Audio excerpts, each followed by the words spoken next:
दोस्तों, अब हम इस बात पे आते हैं कि जो लोग ये रुझान रखते हैं होमोसेक्सुअलिटी का यानी सेम सेक्स अट्रैक्शन का, और जो ट्रांसजेंडरिज्म का रुझान रखते हैं यानी जो है वो औरतों की तरह क्रॉस ड्रेसिंग का जो मसला है, इनके साथ जो है प्रॉब्लम्स क्या है सोसाइटी में और फिर उसका सलूशन क्या है हमारे पास। ठीक है, पहली बात तो ये है कि उनके अंदर गिल्ट बहुत आता है, स्पेशली वो लोग जो रिलीजियस बैकग्राउंड से हैं। उनको ये महसूस होता है कि भाई रिलीजन इसके खिलाफ है। मैं आपको बता दूं, रिलीजन अकेला इंस्टीट्यूशन है आज जो एलजीबीटी के जो है वो खिलाफ है। एलजीबीटी के खिलाफ है का मतलब ये नहीं कि वो लोगों के खिलाफ है जो इस रुझान से जूझ रहे हैं। ये इस पूरे लॉबी के खिलाफ है जो इसको मेन स्ट्रीम बनाने की कोशिश कर रही है और फैमिली सिस्टम को तोड़ना चाह रही है और इनजस्टिस ला रही है। जैसे मैंने स्पोर्टिंग का आपको पिछले वीडियो में बताया, ये तो बाकायदा नाइंसाफ़ी है ना। तो इसके खिलाफ जो इदारा खड़ा है, आज सिर्फ रिलीजन खड़ा हुआ है। तो जो लोग ये रुझान रखते हैं, मान लो मैं जैसे फॉर एग्जांपल मैं एक मुस्लिम हूँ, है ना, कुरान में और हदीस में इसके खिलाफ जो है वो बातें आई हैं, लेकिन मेरे अंदर मान लीजिए कि अर्जेस है, मैं जो है एक आदमी से की तरफ जो है मेरे रुझान है। मैं रात को सपने देखता हूँ तो आदमियों के, नाइटफॉल जो है वो आदमियों को देख के होता है। तो ऐसे लोग क्या होता है, फ्रस्ट्रेशन में आ जाते हैं, गिल्ट में आ जाते हैं। उनको लगता है कि मैं जो है कोई बहुत बड़ा गुनाह कर रहा हूँ, मैं बहुत बड़ा अपराध कर रहा हूँ, है ना, पाप कर रहा हूँ। ये एक बहुत बड़ा प्रॉब्लम है कि गिल्ट जो है वो बहुत ज़्यादा आ जाता है। ऐसे बहुत सारे केसेस हमारे सामने आते हैं। एंग्जाइटी आती है, इनसिक्योरिटी आती है कि फैमिली वालों को पता तो नहीं चल जाएगा। और ऐसे बहुत सारे केसेस हैं। बॉम्बे का एक केस मेरे सामने आया था जिसमें फैमिली मेम्बर्स को फ़ोटोग्राफ्स और कुछ व्हाट्सएप के टेक्स्ट के प्रिंट आउट्स दे दिए गए उनके लड़के के बारे में, और ये बात खुल के आ गई कि उसको सेम सेक्स अट्रैक्शन, उसको घर से निकाल दिया गया। तो ये एंग्जाइटी, इनसिक्योरिटी हमेशा रहती है कि घर वालों को पता चल गया तो क्या होगा। तीसरी चीज़ जो है वो सफोकेशन है। सफोकेशन इस बात की है कि मान लीजिए कि किसी के अंदर ये रुझान है, वो बताए किसको। मतलब मुझे कोई बीमारी है, मान लीजिए मुझे बुखार है, मैं डॉक्टर के पास जा सकता हूँ, मैं अपने फैमिली वालों से डिस्कस कर सकता हूँ कि भाई ये तकलीफ़ है, मैं अपनी वाइफ से डिस्कस कर सकता हूँ। लेकिन ये एक ऐसी चीज़ है जिसमें आदमी जो है वो बहुत डरता है किसी को बताने के लिए। क्यों डरता है? क्योंकि जैसे उसने बता दिया कि मेरे अंदर जो है वो सेम सेक्स अट्रैक्शन है, उसकी सोसाइटी, उसकी फैमिली, यहाँ तक कि उसके करीब से करीब दोस्त भी उसको जो है क्या कर देंगे, बॉयकॉट कर देंगे। और फिर ये समझता है कि कोई मुझे समझने की कोशिश नहीं कर रहा, इसलिए वो अंदर ही अंदर जो है वो घुटते रहता है, घुटते रहता है। ये सफोकेशन का जो है वो मरीज़ बन जाता है। होमोसेक्सुअलिटी मैं मानता हूँ कि एक बहुत ज़्यादा मिसअंडरस्टूड कंसेप्ट है। एक चीज़ होती है होमोफोबिया। आदमी एक्सेप्ट ही नहीं करना चाहता इस चीज़ को कि किसी के जो है वो आदमी की तरफ जुड़ा, किसी आदमी का, किसी मर्द की तरफ जो है अट्रैक्शन हो सकता है मेरे दोस्त। क्यों नहीं हो सकता? एक आदमी का अगर हम ये सोचते हैं कि किसी औरत की तरफ रुझान हो सकता है, तो क्या किसी मर्द की तरफ रुझान नहीं हो सकता? हो सकता है। जो चीज़ जो है वो आम तौर पे सोसाइटी में दिखाई देती है उसको हम नॉर्मल समझते हैं, और जो आम तौर पे सोसाइटी में नहीं दिखती उसको हम क्या समझते हैं, एबनॉर्मल समझते हैं। लेकिन ऐसी चीज़ नहीं होती। एक्सेप्शनल केसेस जो है वो हर चीज़ में हमारे सामने आते हैं। हाँ, मसला क्या है, इशू तब खड़ा होता है जब ये अपने आप को इतना जो है वो प्रभावित करने की कोशिश करे कि दूसरों के साथ जो है वो इनजस्टिस होना शुरू कर दे। तो हमें जो है वो इस प्रॉब्लम से तो जूझना है, लेकिन जो लोग इस प्रॉब्लम से जूझ रहे हैं उनको हमारा दुश्मन नहीं बनाना, है ना। क्योंकि अगर हम उनको अपना दुश्मन बना देंगे तो फिर वो ऐसे लोगों के पास जाएंगे जो उसको जो है वो बिल्कुल सही समझते हैं, और फिर वो उसी की उनको जो है शिक्षा देंगे, और फिर प्रॉब्लम सॉल्व होने के बदले और बिगड़ता जाएगा। अगर हम इस प्रॉब्लम को एड्रेस नहीं करते तो मामले और बिगड़ते हैं। जैसे सुसाइड तक जो है वो लोग पहुँचते हैं। मेरे पास ऐसे भी केसेस आए हैं जिसमें लोग जो है वो सुसाइड अटैम्प्ट कर चुके हैं। ऐसे लोग आए हैं जिन्होंने 8-8 बार सुसाइड अटैम्प्ट किया हुआ है। अब उनको हम कैसे समझाएंगे? शादियों के प्रॉब्लम है उनके, या तो उनको फोर्स कर दिया जाता है शादी के लिए कि आप शादी कर लो, बेटा शादी कर लेगा, उसका जो है प्रॉब्लम सॉल्व हो जाएगा, लड़की आ जाएगी ज़िंदगी में, प्रॉब्लम सॉल्व हो जाएगा। नहीं प्रॉब्लम सॉल्व होता। अगर वो बाइसेक्सुअल है तो फिर भी जो है वो शादी निभा लेगा, लेकिन अगर प्योरली होमोसेक्सुअल है तो उसकी भी ज़िंदगी ख़राब और उस लड़की की भी ज़िंदगी ख़राब। ये तो ऐसा है जैसे किसी इंपॉर्टेंट आदमी को, है ना, किसी नपुंसक को जो है वो शादी के लिए फोर्स कर दिया जाए। अब वो जो है वो कोई सेक्सुअल एक्टिविटी कर नहीं पाएगा, वो लड़की की भी ज़िंदगी ख़राब होती है, डिवोर्स हो जाता है। और अगर जो है ऐसी सोसाइटी है जिसमें वो डिवोर्स पॉसिबल ना हो तो लड़की जो है हमेशा घुट घुट के जिएगी उस घर के अंदर। किसका भला हो रहा है इसके अंदर? या फिर धोखे से शादी होती है, घर वालों को पता रहता है, लड़के को पता रहता है कि मैं ये चीज़ कर रहा हूँ, लड़की को नहीं पता रहता हूँ। या लड़की भी जो है वो किसी वजह से, किसी और वजह से जो है वो शादी करना चाहती है, उसकी शादी नहीं हो रही है, उम्र बीतते जा रही है, उसको भी कोई लड़का चाहिए, और वो इसके लिए कॉम्प्रोमाइज़ कर लेती है कि चलो लड़का मेरे तरफ जो है कोई सेक्सुअल अट्रैक्शन नहीं दिखाएगा, फिर मैं उससे शादी कर लूँ। लेकिन ऐसी शादियाँ भी जो है ना बहुत खुशगवार नहीं हो पाती, वो टूट जाती है।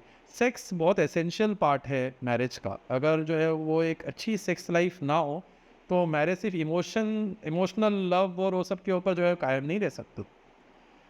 तीसरी चीज़ है सेम सेक्स मैरिजेस। इंडिया में तो फ़िलहाल सुप्रीम कोर्ट में ये बहस चल रही है, मैं नहीं जानता कि किस तरफ जो है वो फैसला जाएगा। दूसरी कंट्रीज़ में कहीं ना कहीं जो है वो यूनाइटेड स्टेट्स के कुछ स्टेट्स के अंदर सेम सेक्स मैरिजेस अलाउड है, लेकिन उससे भी सोसाइटी तो बिखरी रही है ना। 2 आदमी मिलके जो है एक बच्चे को गोद ले रहे हैं, 2 औरतें मिलके एक बच्चे को गोद ले रही है।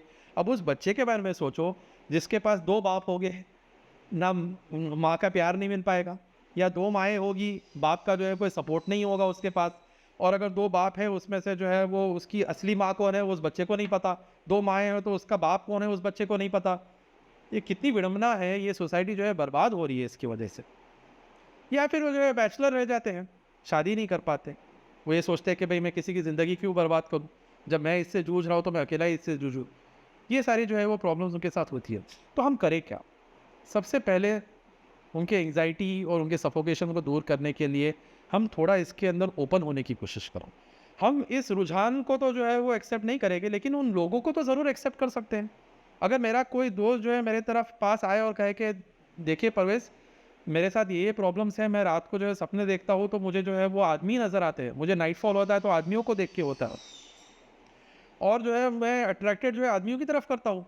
मेरे घर वाले मेरी जो है वो शादी कराना चाहते हैं किसी लड़की से, और मैं जो है वो नहीं उसके लिए जो है रेडी हूँ। तो मैंने उसको गले लगाना है, मैंने उसकी जो है प्रॉब्लम को समझना है, उसके घर वालों को समझाना है। घर वाले भी इतने ओपन हो जाए कि वो जो है वो इस प्रॉब्लम को समझने के लिए तैयार हों, है ना। अगर हम इस एम्पैथी को दिखाएं, ये जो है वो एक दूसरे के साथ जो है वो सद्भावना दिखाए, तो क्या होगा, ये प्रॉब्लम जो है वो सॉल्व हो सकता है। आज हमारा प्रॉब्लम क्या है कि हम इस इश्यूज़ को तो जो है वो इस इश्यू से तो हमें नफ़रत है, इस इश्यू से जो लोग जूझ रहे हैं उनसे भी हमें नफ़रत हो रही है ना। जैसे मैं डॉक्टर हूँ, मुझे मरीज़ से नफ़रत नहीं होती, उस मर्ज़ से नफ़रत होती है। मैं उस मर्ज़ को, उस बीमारी को दूर करता हूँ। बीमार को तो अपने क्लिनिक से नहीं निकाल देता कि भाई तुम्हारे अंदर ये बीमारी है, मैं तुम निकल जाओ यहाँ से। बीमार को तो हमें जो है वो सहानुभूति दिखानी है, उसकी बीमारी से लड़ना है ना।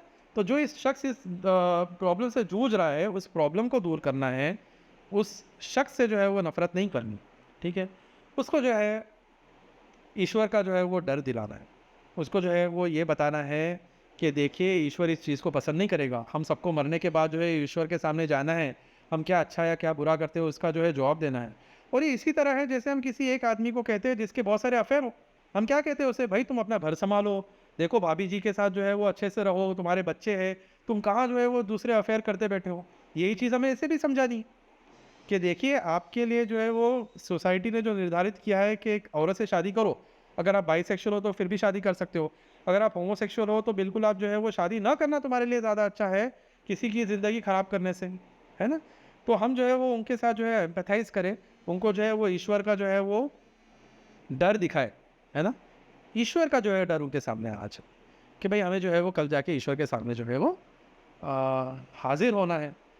उनको जो है कभी शादी के लिए, जैसे मैंने कहा, फोर्स नहीं करना चाहिए, और उनको मोटिवेट करें। उनको बताइए कि देखिए जो आदमी जो है वो अपने आप को जो है इस तरह से जो है वो पवित्र रखता है, जो है वो तकवे के ऊपर जीता है, जो बहुत जो है एक पायस ज़िंदगी जीता है, उसके लिए जो है वो हमेशा हमेशा के इनाम है ना। उससे ये कहे कि जो आदमी अपने जो है वो टेम्पटेशंस को दबा के ईश्वर की खुशी के लिए जो है काम करे, उसको जो है ईश्वर की तरफ से जो है इनाम मिलेगा। उसको ये कहे कि आदमी कितना भी गुनाह हो सकता है कि वो ये सोचे कि मैं तो इतने बार जो है गुनाह कर चुका हूँ, अब मेरी पाप की झोली बढ़ चुकी है, अब मैं जो है अच्छा होके भी क्या करूँगा। तो उनको ये बताया कि ईश्वर तो जो है वो आपकी हमेशा तौबा कबूल करने के लिए तैयार है। हमेशा आपको जो है आप प्रायश्चित कर लो, आज प्रायश्चित कर लो, ईश्वर आज जो है वो आपको माफ़ कर देगा।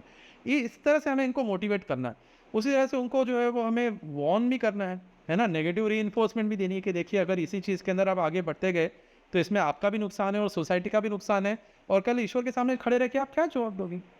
इसी तरह से बहुत सारे प्रिकॉशंस भी है ना। हम जो है ऐसा माहौल पैदा करें जिसके अंदर ये सारी चीज़ें जो आज ओपन होते जा रही। पहले होता क्या था कि किसी के अंदर ऐसे रुझान थे भी तो वो अपने आप को जो है दबा के रखता था, वो इतना खुल के जो है वो धड़ल्ले से लोगों के सामने नहीं आता था कि देखो हाँ मुझे तो आदमी पसंद है, या देखो मैं फ्रॉक पहन के आज जो है वो मार्केट में घूमूंगा। आज क्या हो रहा है, क्योंकि सोसाइटी ने उसको अपनाने की कोशिश की है और सोसाइटी उसको अपना रही है, इस वजह से हम देखते हैं हमारी भारतीय संस्कृति भी खराब हो रही है। वेस्टर्न कल्चर हमारे अंदर इतना आ चुका है कि आप सिटीज़ में चले जाइए, मैं बम्बई से ताल्लुक़ रखता हूँ, बम्बई दिल्ली वगैरह के आप शहर देख लीजिए, बैंगलोर देख लीजिए, लोग धड़ल्ले से जो है वो इस चीज़ को एडवोकेट कर रहे हैं। पोर्नोग्राफी को हमें बंद करना होगा। आज ये जो मोबाइल है हमारे पास, ये मोबाइल क्या है मेरे दोस्तों, ये मोबाइल जो है बहुत बड़ा जो है वो पोर्नोग्राफी का एक हमारे पास जो है वो एक रास्ता है। छोटे छोटे बच्चे इसके अंदर देख के इससे जो है वो प्रभावित हो रहे हैं और जो सेक्सुअल अनार्की की तरफ जा रहा है। एक ज़माना था जब एक फैमिली होती थी, आदमी औरत की शादी होती थी और सब पहली बार जो है वो कोई सेक्सुअल एक्टिविटी होती थी और उसके अंदर पाकीज़गी होती थी, उसके अंदर पवित्रता होती थी। आज जो है वो पवित्रता ख़त्म हो चुकी है। आज जो है सेक्सुअल अनार्की फैल चुकी है। लोग जो है वो सेक्स जो है वो बाज़ार में बिकने लग गया है। इस चीज़ को हमें जो है रोकना है। जब इस चीज़ को रोकेंगे, तो जब सेक्सुअल अनार्की रोकेगी, तो अपने आप होमोसेक्सुअलिटी और ये ट्रांसजेंडरिज़्म और ऐसी सारी चीज़ें जिसको सोसाइटी सैंक्शन नहीं करती, जिसको जो है वो कोई रिलीजन, कोई धर्म जो है सैंक्शन नहीं करता, ये सारी चीज़ें भी रुकेगी। और ऐसे लोगों के लिए हमने जो है वो दुआ भी करते रहनी चाहिए। ऐसे लोगों के लिए प्रार्थना भी करनी चाहिए कि ईश्वर उनको जो है, ऐसे लोग जो इससे जो है उभरने की कोशिश कर रहे हैं, उनको जो है वो ईश्वर और ज़्यादा सद्बुद्धि दे, उनका जो है वो साथ दे। कुछ लोग जो है इसके अंदर हमेशा ये कहते हैं कि ये आप ह्यूमन राइट्स के खिलाफ जा रहे हैं। तो इसको भी मैं जो है वो क्लियर कर देना चाहता हूँ आज, ये ह्यूमन राइट्स के खिलाफ है। देखिए, हम ऐसे लोग जो ये रुझान रखते हैं, उनके राइट्स के खिलाफ नहीं है, उनके ह्यूमन राइट्स के बिल्कुल खिलाफ नहीं है। एज ह्यूमन बीइंग्स उनको जो है सारे राइट्स मिलने चाहिए। लेकिन अगर वो अपना नज़रिया जो है वो ज़बरदस्ती सोसाइटी के ऊपर थोपना चाहे, इम्पोज करना चाहे, जिसकी वजह से सोसाइटी पूरी बिखरने का जो है खतरा है, जिसकी वजह से छोटे छोटे बच्चों को प्यूबर्टी ब्लॉकर्स देने की जो है नौबत आती है, जिसके अंदर सेक्स चेंज ऑपरेशन हो रहे हैं, लोगों को धोखा दे के किए जा रहे हैं, तो इसके हम बिल्कुल खिलाफ हैं। इसलिए हम जो है वो गे राइट्स, गे लॉबी के राइट्स के खिलाफ है, ह्यूमन राइट्स ऑफ गेज के खिलाफ नहीं है। और दोनों में बहुत अंतर है। लोग कहते हैं कि ये तो प्यार है और इसके अंदर जो है कंसेंट है। तो मेरे दोस्तों, कंसेंट की अगर हम बात करें तो हर एक्स्ट्रा मैरिटल अफेयर भी कंसेंट है। तो क्या हम उसको जो है वो सैंक्शन करते रहेंगे?